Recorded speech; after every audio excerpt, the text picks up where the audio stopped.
Welcome to Ask The Latina. Sonia Sotomayor, appointed by President Barack Obama in May 2009, became the first Latina Associate Justice of the Supreme Court of the United States. Justice Sonia Sotomayor wrote the book, My Beloved World, that shares her life story facing adversaries, growing up in poverty with family challenges and a lifelong management of juvenile diabetes, and her determination to adapt to a wider world. It's a story that celebrates who we are, what we can be, and what we can do. I had the rare privilege to hear her speak at One Book, One Community program in East Lansing, Michigan. The crowd was large and excited to see her. She shared with us why she felt compelled to write this book. The first and the most important reason for my reading the book, or writing the book, occurred during my first year as a Supreme Court Justice. It is hard to describe to people, and a younger reader asked me this question earlier, it's hard to describe to people what a jolt being nominated to the Supreme Court is. Because what happens is that literally overnight, you go from being an ordinary person with a little bit of anonymity in life to being world known. You're on TV, you're on the front page of the New York Times, you're on television during the World Series game. Seriously, I was told by the president not to read the news, and I was diligent about not doing that. And the only television I turned on during the whole nomination process was the All-Star game in July. Wasn't the World Series, the All-Star game. And up there's a banner saying, Justice Sotomayor, and I sat there and said, I can't get rid of myself. But you're literally, it's not even a rocket ship, it's almost like you're catapulted into a different universe. And the one thing I know about fame is you've all heard the refrain, power corrupts, absolute power corrupts absolutely. And I'm very familiar with that. I'm also familiar with the many politicians, actors and actresses, and other people of fame. And I didn't want to end up that way. And I was overcome with so many emotions and new experiences that I was afraid of losing me, afraid of losing who Sonia is and was. And I needed to escape from life for my first summer after the Supreme Court term ended. And I decided writing a book about my life, reminding myself of how and why I got to where I was important.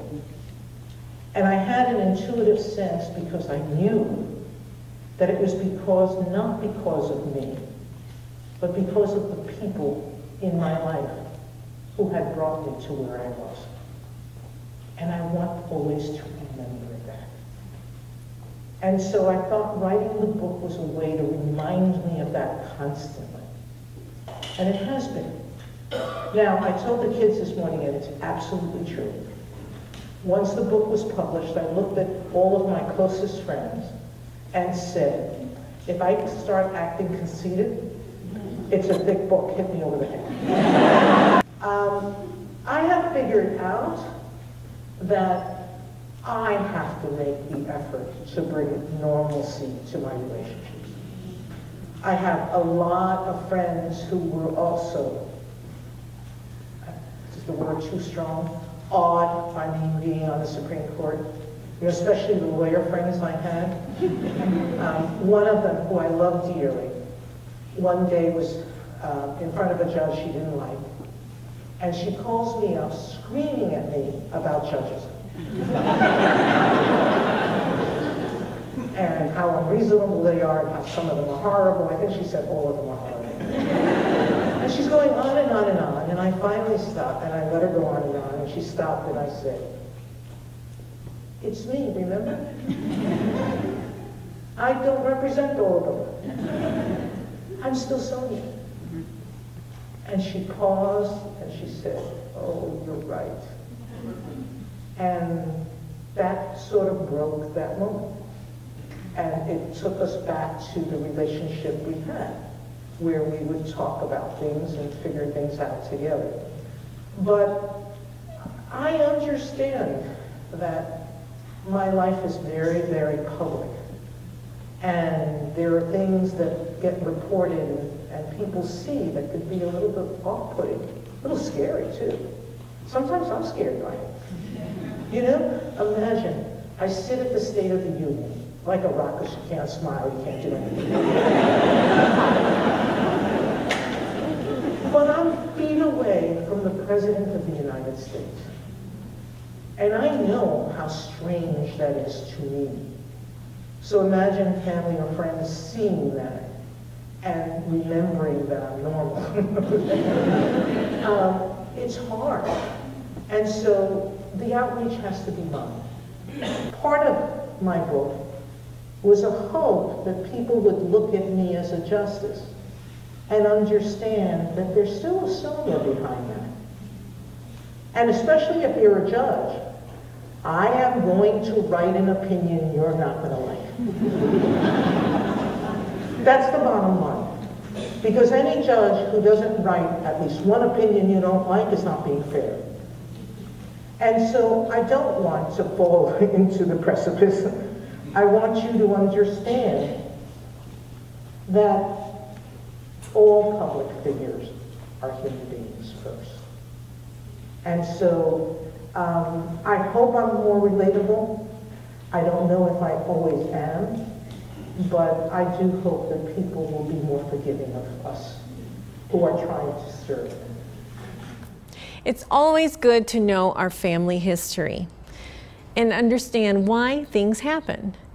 Sonia had a large extended family. The second reason, and not unimportant, was that my family was aging. In fact, a month after I interviewed him, my oldest uncle, who was 94 years old, died. If I had waited any longer, the stories he told me would have been lost. And so I realized that if I waited longer to spend time with my family, to hear our family's history, I might not have it. And it was also that I had a sense that I hadn't really known all of it. And people were continuously asking me questions that I couldn't answer. I even found out writing this book that where I thought my father was born, he wasn't born there. And it's a wonderful story that while writing the book, I had a friend who went to Puerto Rico to examine my family's history there. And the records, the birth records, showed her that my father wasn't born in San Dulce, the town he had come to the United States from, but that he was born in a smaller town called Manatí.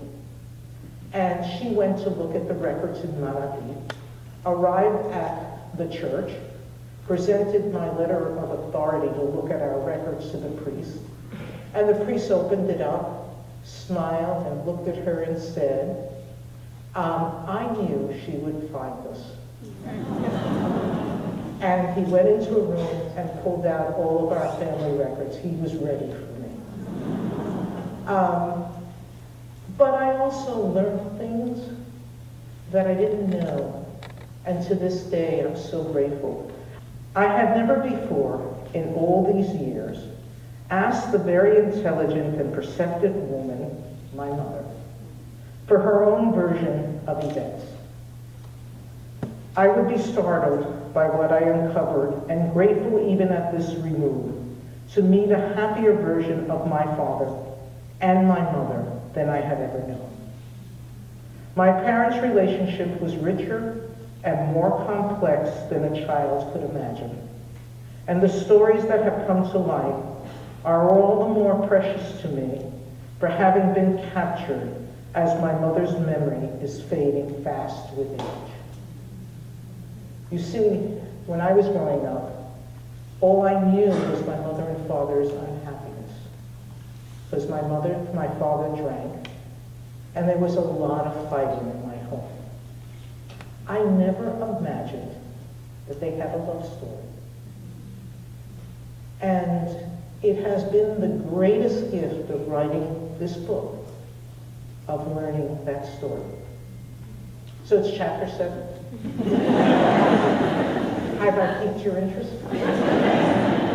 It's an amazing love story, and one that talks about my father spreading petals over their bedroom and laying a dress out for my mother as a birthday gift. That wasn't the man I knew, and it certainly wasn't the relationship I knew. But it is a lesson that I hope to convey to all of you in the room. We all have family, and I know that when my grandmother or one of my aunts or uncles starts telling a family story, half the people in the room leave. Everybody thinks they've heard it, probably once too many times, okay? But the reality is that I only learned in writing this book that we should stay and listen to those stories. But more importantly, we shouldn't assume that we know what the stories meant. I had never, ever thought to ask the why. Why did this thing happen? And more importantly, how did you feel when it happened? And those are questions that give you a richness in a relationship that are so critical in life. And it's something that I may have learned too old in my life. But everyone else here who's so much younger than I, take advantage of the parents, grandparents, aunts, and uncles that you have in your life, and ask them to tell you their stories. And as they tell them to you, remember to always ask how they felt. Because that will open up a world that's amazing. The first Christmas after I was nominated, I went to our family Christmas party, which is usually after Christmas because people are scattered everywhere and they have their own nuclear families and they want to be home opening gifts. So we usually do it New Year's Eve, not New Year's Eve, New Year's Day. Or if it falls on a weekend, either the Saturday or Sunday. We just pick a day. And I walked in and everybody's talking and yapping like they always do. And I sat down, and everyone went silent. At no family gathering in my 50-plus years had my family been silent. And I looked at them and I said, what the hell is wrong with you? Sorry, I shouldn't have said that in front of you. And they were like, what's your wife like? And I said, you see it on TV. Why are you all acting so different? I'm still Sonia. And they started to laugh, and they started to scream at each other and talk to each other. It went back to normal. Sonia was born in the Bronx, New York, but her parents came from Puerto Rico. Even though we have geography in our schools, how much do you as citizens know about Puerto Rico? The third thing that I'll talk about tonight, and there's so many other reasons and layers to my book, but the ones that are critical to me, was I wanted the world to know about Puerto Rico, the place where my parents were born. You see, Puerto Rico has a rich history, and most Americans do not know that Puerto Rico is a part of the United States. Many of you have learned it in the storms, right? But the first person to talk about it was me in my book. And I wanted people to understand that that territory, filled with American citizens who were as proud about being Americans as anyone born on the mainland. We are no different than residents of Washington, D.C. Washington, D.C. is a territory of the United States. The residents of Washington, D.C., of whom I am one, we don't vote for president either. So it's not very different, but most people don't realize we think there's 50 states and that's it. And so I wanted people to know a little bit about that island, which has been so precious to my family and me. So I hope I painted a picture of the island that will leave you with the lushness and beauty of that place, but also with its complexity and with its importance in the lives of so many other U.S. citizens. I still go to my family parties. There are certain things that I know are important to family and friendship. You have to go to all the weddings. You have to go to all the funerals. All right? The happiest times and the saddest times. You have to be present. And those are moments where you can't let work interfere. You have to manage your time, no matter how busy it is, to be present when it's important. And illness. People who are sick, you have to call. You have to care. And I spend juggling, but always remembering that fundamental truth. That if I want to keep my connection to my family, my connection to my friends, I have to be present when it counts. And finally, and most importantly, you have to visit. I go to Puerto Rico, if not every year, certainly every other year. Last year I missed because of my broken arm. And I was scheduled to go the week of my operation. So that trip canceled, but I'm going in January. And I visit Puerto Rico regularly. And I go to public events all over the island. But I also make sure each time I visit with my family there. And when I'm in New York, I return to the Bronx every summer. I have regular activities where I go back to my old neighborhood. You have to make that effort. I talk to kids about how often do college and law school kids go back to their high schools. That's your neighborhood. That's where most of you grew up. And you go off to college, you go off to law school, and you forget all the kids you left behind. And how many of them would love to hear about what college and professional schools are like, whichever one you choose, and would like to know that you can survive them. But rarely do people go back and talk about it. And especially for people of color like me, and from the schools we went to, if you don't go back, they don't have hope that they can make it. It's a small step, and we have to take those steps. So I was there when my grammar school closed. It was heartbreaking, but I was there. And I go back to my high school every 2 or 3 years, and I meet with the kids. And I go back to my college and my law school, because I know that there are kids there who are just like me. And so those are small steps. You can make the bigger ones too, but you stay connected by staying connected. Attending Princeton can be intimidating to any new student coming from a poor neighborhood, especially at the time when affirmative action students felt the relentless pressure to succeed. Sonia did succeed, and she shares with us what she learned from her college experience. And I talk about the insecurities that I've lived with my entire life. How hard it is to go to new environments, like an Ivy League school, to work at jobs where everyone looks at you as you're different because you're different, and somehow not trusting that you're capable. All of those emotions, they're emotions that it's not just people of color feel. The most amazing thing to me in writing my book is how many people who I knew, who I had thought felt secure in college and law school really weren't. The measure of a good friend is not the person who tells you you're right all the time. It's the person who tells you when you're wrong and who helps you figure out how to right that wrong. And so those are the kinds of friends I pick. The people who will tell me when I'm wrong.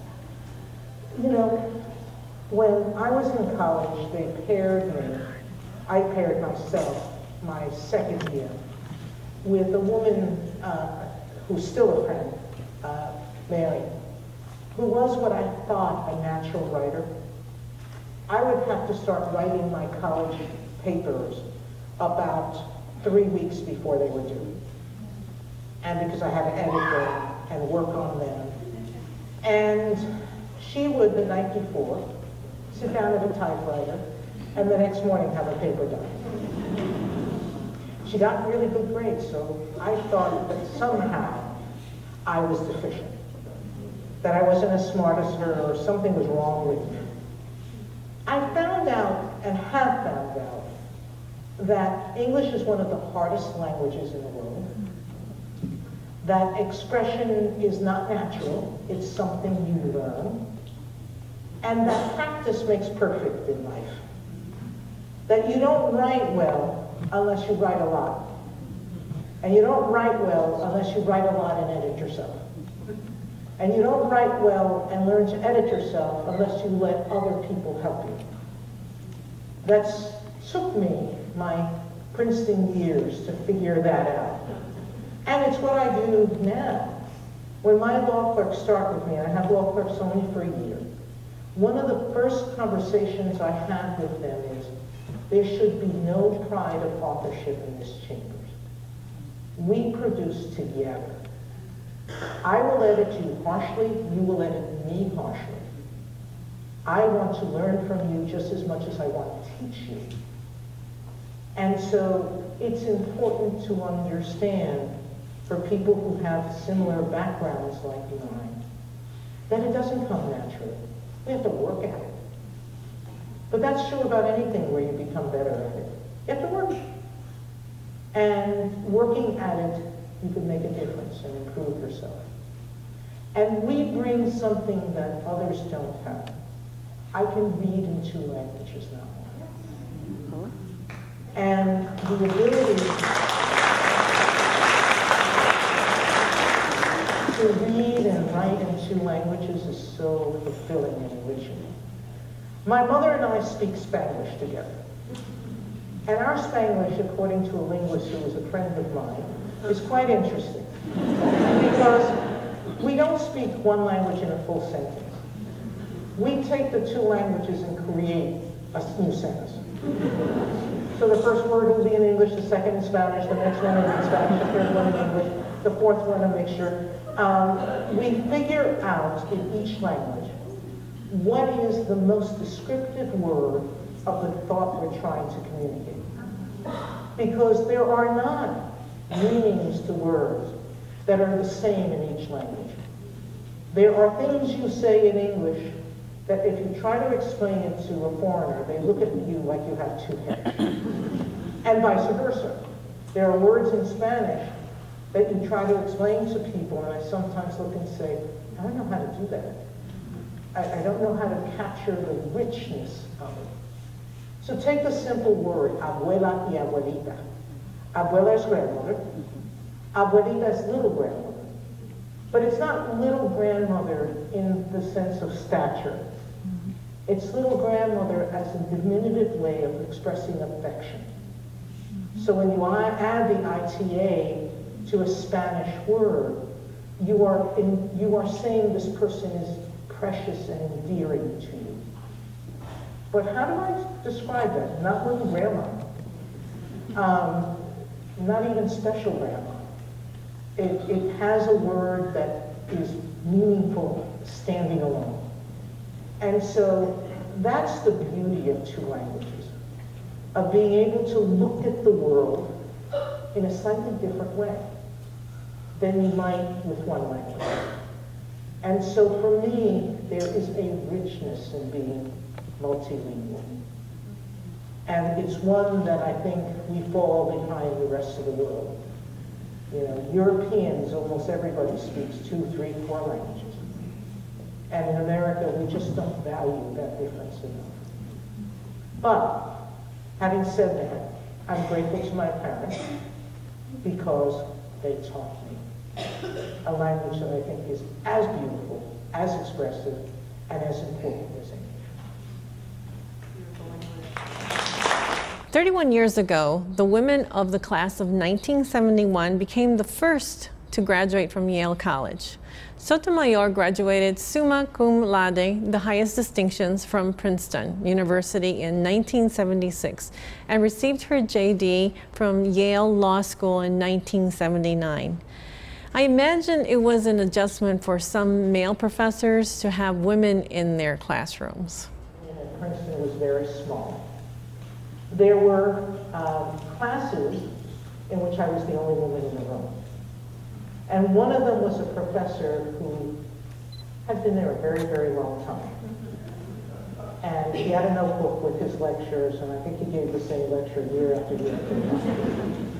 And I could tell, as he got to his notes, where he was going to tell a dirty joke. Because he would get to that point, he would look at me, look at his book, go to another page. And, you know, I laughed because if he had told a joke, I might have laughed too. But I was glad that he was sensitive enough not to, you know. But at any rate, it was strange, or at least unusual, not to be in a school where you weren't even close to the majority.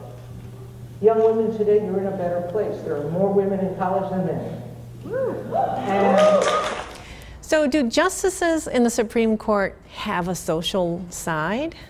the wonderful part about the Supreme Court and my court panel is we are family like everybody else. And by that I mean, we do love each other. When one of us is sick, or when something bad has happened, like someone's death in our family, I hear from every one of my colleagues. They will either send a note, or make a phone call, or do something to reach out. When my stepfather died, I received either a note or flowers or something, and so did my mother, from all of my colleagues. We socialize in the court around a lot of different activities. Justice Ginsburg has musical recitals twice a year, and virtually all of the justices and their spouses come. And so we do it because the recitals are beautiful. I got to hear Yo-Yo Ma in one of them, you know, it's pretty impressive. But it is because, in part, we love Ruth and want to support something that's important to her. And there are countless moments like that. When Justice Ginsburg's husband, Marty Ginsburg, was dying my first year on the bench, one of my colleagues had food delivered to her every night. Because Marty was the cook in the family. And he was worried she wasn't eating. It was probably a legitimate worry. Every justice went to the funeral. So there is a genuine family feeling about being on the court. That doesn't mean that we're not like all other citizens. We disagree. You see that disagreement in our opinions. And we're pretty direct. We're all pretty good writers. We know how to wield the word. We know how to use it as a sword. And we can cut. And we do all of those things. But we tend to do that only in writing. There's an ethos in the court that personal confrontation is just not fun. We have a world forum. We don't need to be bad-mouthing each other. We all understand that when we disagree, We disagree because we're passionate about what the legal question might be. They think they're right, I think I'm right, and none of us are going to back off if we think we're right.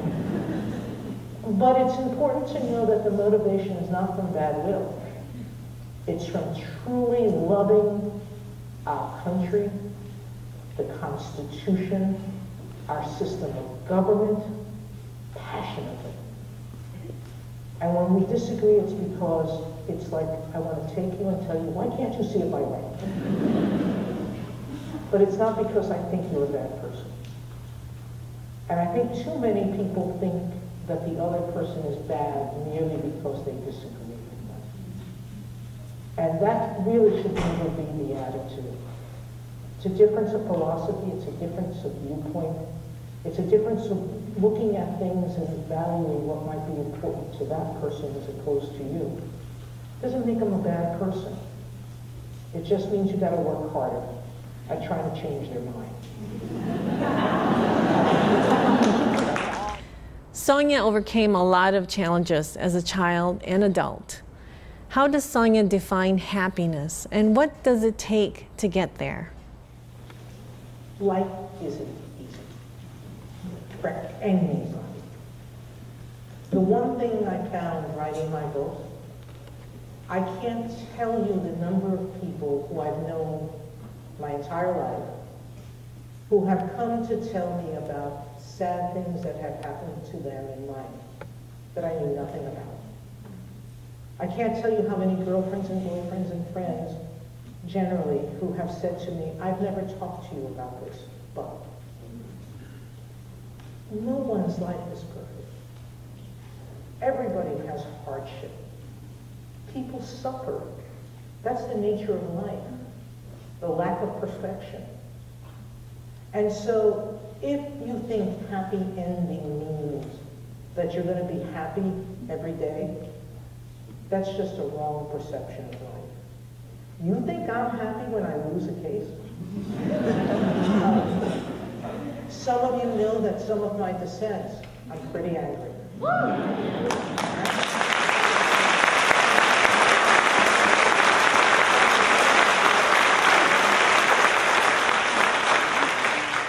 And you will too.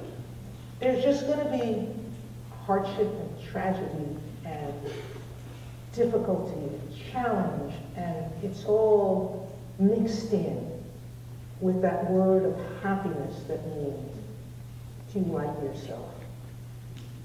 Do you like yourself enough to say that at the end of every evening you can put your head on a pillow and say, I led or am living as meaningful of life as I can?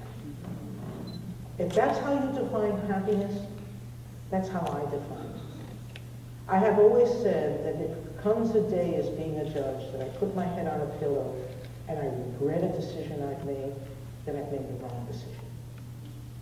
And that's not the kind of judge I wanted to be. And to this day, there are decisions I've thought about and thought, should I have made a different one or not? And some that I might have altered with more information. But overall, I don't go to sleep without answering two questions. What did I learn new today? And the second was, what act of kindness did I do for another human being? And if I haven't, because there are days I go into work and I sit at the computer and I'm drafting all day, and I don't get up. Sometimes I forget to go to the bathroom and it's a real panic. I always have articles beside my bed that I want to read. And so I'll pick one of those up and read the magazine article to learn something new. And if I've forgotten to do an act of kindness, I get on the internet and try to remember a friend who's sick. And I write to them and say, I was thinking about you today. How are you? So it doesn't take much, but it takes an affirmative step to find happiness. Yes, happy dreams are possible. A happy life is possible. And it can come with all of the challenges my life had and more. But I hope that everyone, when you suffer those moments, maybe you'll remember my book and remember that it's possible to get past them. Good luck in doing that. I am pleased to say I am one of the lucky ones to have her book with her autograph. Justice Sonia Sotomayor's determination, hard work, and a sense of purpose in life are admirable characteristics that not only changed her life, but also have changed the course of our entire country. Remember her advice: take time each day to learn something new and do something nice for someone. This concludes our episode of Spotlight on Ask The Latina, and we hope to see you again soon.